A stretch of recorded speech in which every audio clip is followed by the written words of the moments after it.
لها ما كسبت ولكم ما كسبتم ولا تسألون عما كانوا يعملون নিজ আগ্রহে সে চেষ্টায় আল্লাহ তাআলার রহমতে সে অল্প দিনের ভিতরে যে 2 মাস 13 দিনের ভিতরে কোরআন শরীফে শেষ করছে।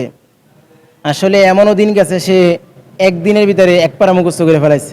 এটা আল্লাহ তাআলার বিশেষ রহমত। আমরা সবাই ওর জন্য দোয়া করব। 2 মাস 13 দিন অর্থাৎ 73 দিনে আল্লাহ তাআলা মুসাইবকে হাফেজ হিসেবে কবুল করেছে। আমি পিতা হিসেবে খুবই গর্বিত এবং সকলের কাছে কৃতজ্ঞতা জ্ঞাপন করছি। আমাদের মাঝে যে বিস্ময় বালক হিসাবে আমরা যাকে পেয়েছি, আল্লাহ তাআলার বিশেষ মুআজিজা, মাত্র 2 মাস 13 দিনের মধ্যে কোরআন কারীমকে হিফজ করতে সক্ষম হয়েছে। এই ছাত্রটি আসলে এই উবাই ইবনে কাফ রাদিয়াল্লাহু তাআলা আনহু হাফিজি মাদ্রাসার ছাত্র বর্তমানে। কিন্তু এর আগে যখন মক্তবে পড়তো, আমারই মক্তবের ছাত্র ছিল। আমি আমার মানে জায়গার থেকে খুব কাছের থেকে দেখেছি। অত্যন্ত মেধাবী একজন ছাত্র ছিল। সে একদম প্রাইমারি স্কুলের স্টুডেন্ট ছিল।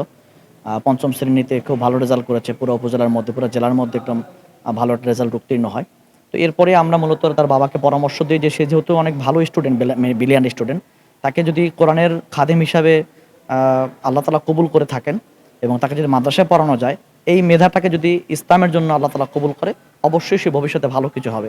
ঠিক তার আশানুরূপভাবেই প্রতিফলন হিসাবে আমরা এই অল্প দিনের মধ্যে, মাত্র 2 মাস 13 দিনের মধ্যে আমরা যে এই অলৌকিক যে ঘটনাটা আমরা দেখেছি বা আমরা ওস্তাদের কাছ থেকে যতটুকু শুনেছি, আলহামদুলিল্লাহ অত্যন্ত বিনয়ের সাথে সে স্কুল থেকে এসেও, জেনারেল স্টুডেন্ট হয়েও সে মাদ্রাসায় ভর্তি হওয়ার পর থেকেই সে আলহামদুলিল্লাহ হিফজ স্বয়ং সম্পন্ন করতে সক্ষম হয়েছে।